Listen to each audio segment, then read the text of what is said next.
est ravi de vous accueillir sur Les Tutos de Nico, votre nouvelle web-série dédiée aux usages Office 365. Notre premier sujet sera l'envoi de fichiers lourds à des partenaires internes ou externes.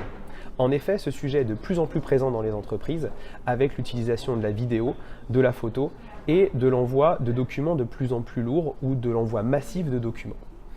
Le problème, c'est qu'on ne peut pas utiliser les emails parce que la taille des documents est trop élevée, alors on doit envoyer des liens par une application sécurisée. Alors comment on peut faire avec les outils Office 365 ? Eh bien, on va utiliser OneDrive. Imaginons que nous avons plusieurs documents à envoyer pour un client A. La bonne pratique est de créer un dossier client A pour y charger les documents envoyés. Et ensuite d'effectuer un clic droit et de cliquer sur « Partager » pour partager le dossier. Puisque c'est un client, je vais sélectionner « Personne spécifique » pour envoyer à des personnes spécifiques.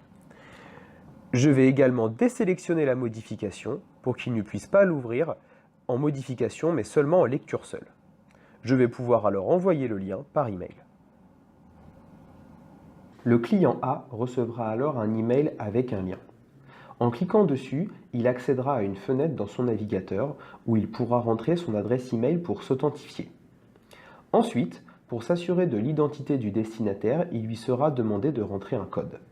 C'est un code à 8 chiffres envoyé automatiquement sur sa boîte mail qu'il pourra alors copier-coller dans son navigateur. Cette procédure sera la même pour toute personne externe qui accède à un dossier ou à un document une première fois. Qu'elles aient Office 365 ou non, elles pourront ensuite visualiser le fichier envoyé. Ainsi, grâce à OneDrive, vous pouvez envoyer à vos partenaires internes ou externes des documents depuis votre PC avec un lien sans expiration et surtout depuis une application sécurisée. Voilà, c'était le premier usage d'Office 365 et on se retrouve très vite pour d'autres tutos de Nico. À très bientôt.